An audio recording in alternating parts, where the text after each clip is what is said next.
Right. Good listening is difficult, isn't it? Would we agree? Getting on is difficult. It's all right with people we don't know very well, which is really bizarre. But when we know them really, really well, it's most difficult. It does get easier if you make the effort. It gets easier if you make the effort. Yes. Yes. I realise there's a piece that I have probably hammered enough in this. This is actually, these next couple of slides are from last week. I want to go over them first, so you just remind us of basics. And then we'll get to the bit that we were in a couple of groups we were getting tripped up on. So, first of all, you know that both parties have a valid viewpoint, so you know understand that. And you understand number two, that right versus right, that goes nowhere. Everyone's right. Thirdly, not listening to form of control, we talked about that last week. Number four, our biggest fear is being controlled, dictated to disempowered, so having no say. So number four is the reason we tend to react. That's the bit that gets us to react. So I've altered the slide from last week, so never let the conflict cycle take off. It risks causing love to be replaced by resentment and distrust. And then distrust will mean that self-preservation begins to dictate relationship dynamics with no love present. And when you've got self-preservation happening, it means that connection, the lifeblood of a relationship, will matter less than survival. You can see how that happens. It happens to all relationships. It's bizarre, really. Number 8, self-preservation will mean the focus on loving and affection and connection gets minimised or lost altogether. And the way forward for both parties to be heard patiently, both parties considered and treated equally and respectfully. There's a piece in there that I need to highlight. There's a problem. And this is where the attachment difference reaches its extreme. The anxious and secure style are wired to talk about their feelings. That's what they work on, and avoidants tend not to do that. So what happens if a female, usually a female, is not heard at a feeling level? They often don't feel heard at all. And also they can very easily have their disempowered pattern triggered if they're not heard or not prioritised or they're not understood. So the real difficulty for avoidance is to understand that these anxious, insecure types actually have to have their feelings heard. Now for an avoidant, that doesn't even make sense, because feelings aren't really what dictates the way they operate. Sensible discussion is what they want. Logical, sensible, reasoned statements is what avoidants prefer.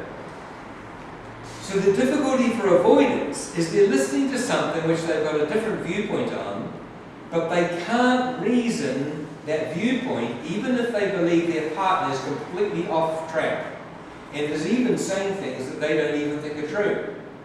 So it's really hard to listen to a lot of it, not true, not true, not true, and then say, oh, so you're feeling really upset that in fact I did all those things, which in here you're saying I didn't do.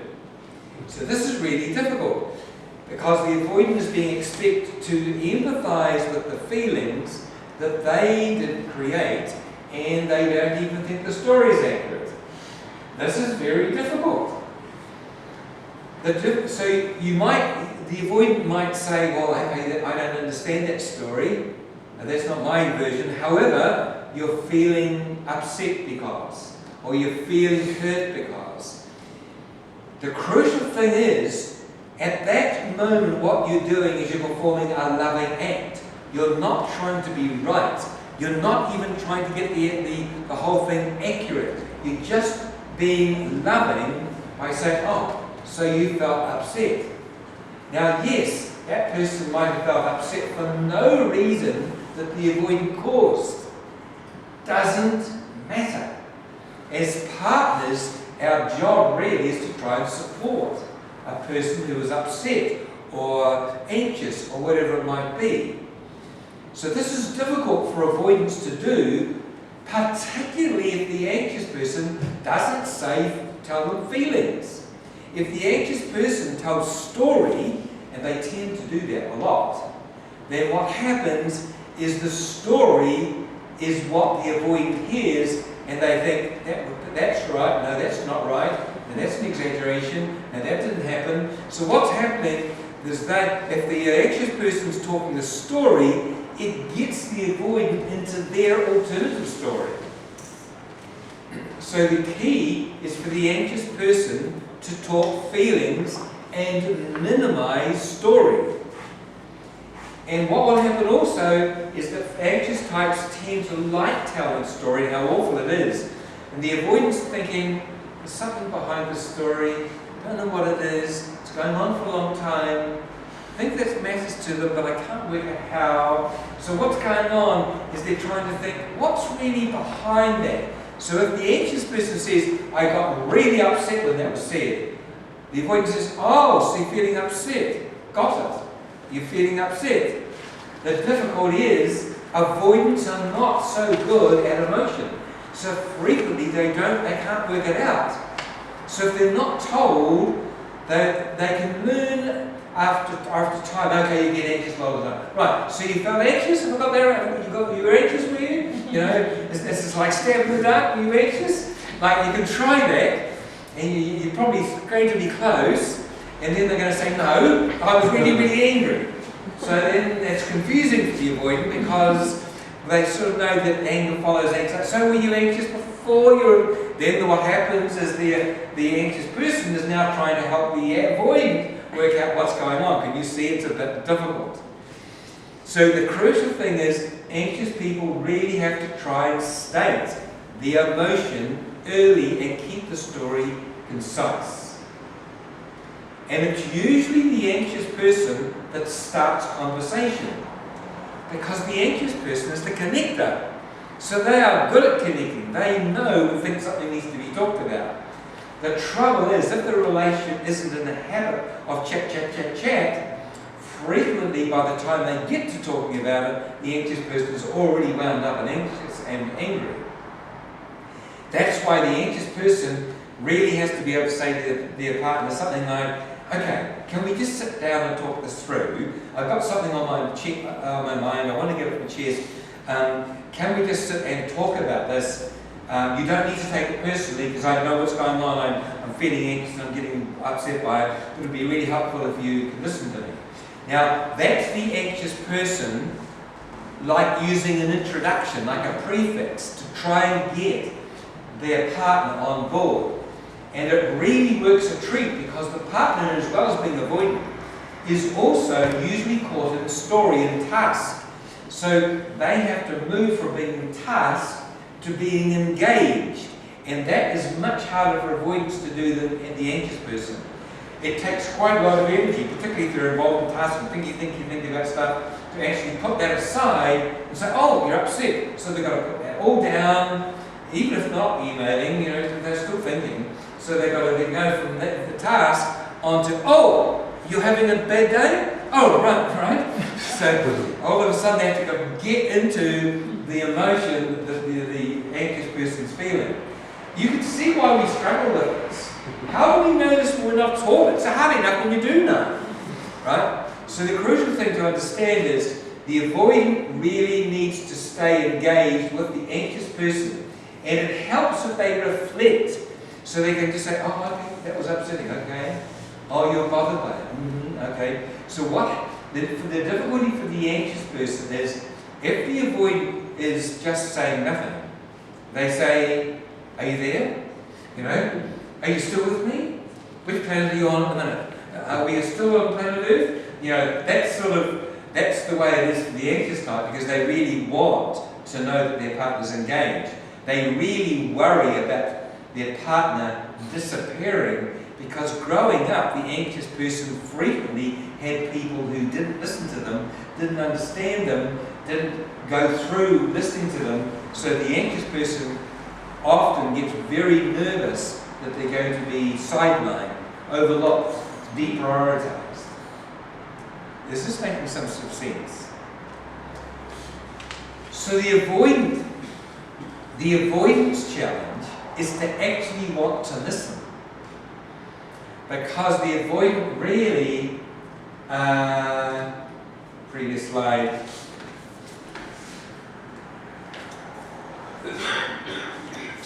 the avoidant gets caught in number 2. For the avoidant to listen to a story that didn't happen is very difficult, particularly if in fact they are the problem. So for the avoidant, it's really difficult to listen to a story that you think is fictional, and I'm the cause of the fictional story and the problem, right? So it's really difficult to keep hearing I'm a problem in a story about something that didn't happen, right? That's really difficult for avoidance. So for avoidance, they've really got to put, okay, all right, and this is another interesting story. But you see, what's really interesting for an avoidant is try and work out where your partner's coming from. So how did they get there? Like, how did they get that viewpoint? How do they get there? And after a while, you'll get to see there are patterns. We all run according to patterns. So the avoidant might, if they keep recognizing the anxious is often on the same thing, they might say, gosh, I've heard this story before.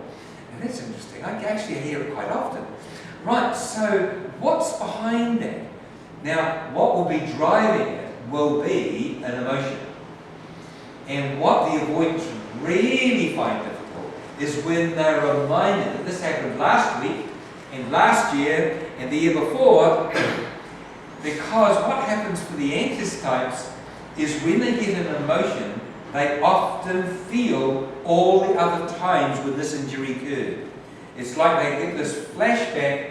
God, this is so common. It happened when you did that. It happened on their birthday. And they can flash back very, very quickly. And for an avoidant, that's, my goodness, where have we gone now? Like we're back to 1942, and how did we get back to 1942? How did we get there? So for an avoidant, we think now what's happening is we're having all the dirty laundry, everything bad that we've done from way back from year dot, being thrown at us. So the avoidant is going to feel like this is an attack. But actually, it's really not. What's happening is the anxious person is getting re-triggered through all the stuff. And they may even say to you, which is really, really difficult, and this is what happened in my previous relation. That fell apart, and that fell apart because, right? So what happens now, you're being linked to something else which you didn't have any control over, and which is somehow being, is now part of the present history. It's not just part of old history, it's now part of what's going on here. So now you feel like you're linked to all the other bad people in that person's life. Can you see how complicated it gets?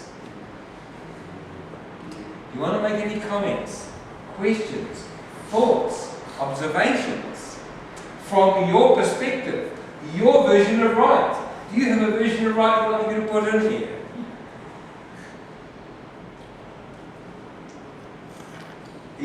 Yeah, I have a previous partner. She'd be sitting on the other side of the bar, and I'd be making my lunch in the morning because I was the one going out. So I'd be like, washing the lettuce and spilling water on the floor and doing the way things that I do with the butter going here and crumbs here. And she'd sit there and pick on me and go, look what you're doing, you didn't make the mess, blah, blah, blah. And that we would always get into an argument because I'd get defensive. But then one day I was on to it and I thought, what's going on for her? Because here we are doing the same thing. So I went around the counter and I said, I love you, honey, and I gave her a big hug. And it just cut her off at the knees. She had nothing to go. And it was great. We both had a good day. Yes. So, because I didn't react to what she was doing. But I think also that act was not just loving, it sort of said, I hear you. Would that be true? The anxious people might have a comment about that. You see, because what you did is you connected and you said, I love you, which meant really, even though you're worked up and you're criticizing me, I I love you anyway. So you engaged. You didn't actually say, you actually didn't address the problem at all, which is interesting. What you did is you addressed the real problem, which is actually I feel disconnected with, not seen, not understood, not heard. Hypocrisy, there's condescending as well. What would be condescending now? Just not dealing with the problem, but just going over and doing that. Such some of those partners find it condescending. In other words, don't try and butter me up when you're not addressing the problem. Possibly. Possibly. So you might have to have a different strategy. Ian might have got a knockback and thought, well, plan A didn't work. Well, I'd have to go, oh, and I will clean up on this too. Oh, okay. Yes. So you said, like, I'll clean up the mess. So you put her anxiety to rest. That would be, yeah. Mm. That would take care of this. Because she was a bit angry about time. So there's the perfectionist thing, you see, and it's very, very difficult not to be in partnership with someone who's really picky about something. Okay, I can see lots of chats. I'd love to have a chat about this. Anyone want to add anything? Because this is where the rubber meets the road. This is really crucial stuff. Do you want to raise something? No, but we cracked it. Oh, you did? Well done. Well done. Okay. Anything else? So not everybody in the room has cracked it. So We have a thing, me and Lucy have a thing about, quite often there's a conflict about, oh, if you could be anywhere, you know, we should do this, I'd like to do this, or you might be, I don't know, at a market or something, or going shopping, or at the beach, or someone will go, oh, I'd like to do this, and the other person goes, oh no, I don't feel like that, you know, we should go get an ice cream, oh no, I don't want to do that.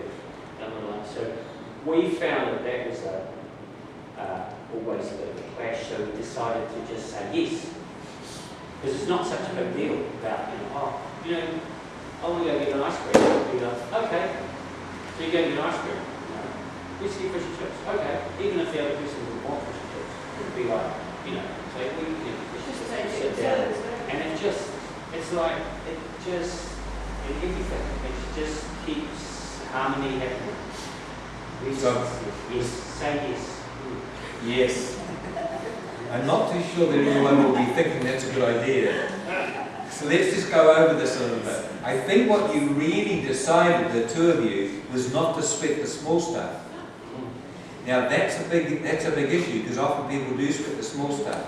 And actually the small stuff becomes more sweatable when the dramas are happening generally. So if in fact you're in a good place, you can often say, hey, around those little things, how about we just go with it?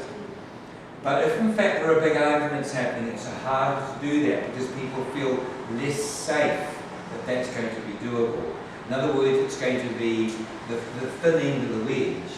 I'm saying yes to this, an ice cream, but soon I'll be saying yes to, can I borrow $10,000, right? That's the fear that it will go pear-shaped.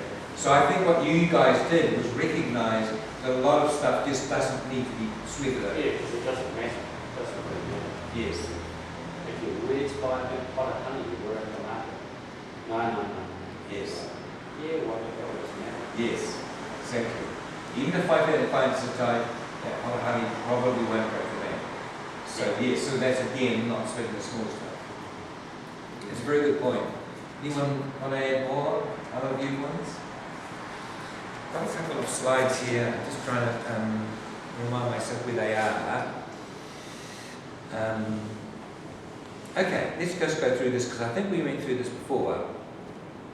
I think this is from last week. So what successful couples do, and you just give an example here, they make every effort to support each other's needs and preferences. So not everything needs to be debated. Needs and preferences, if stated, it helps if they're stated, can usually be addressed quite easily if in fact good communication occurs. Number two, they remind self constantly of the good and loving qualities of their partner, so they don't get caught in resentment.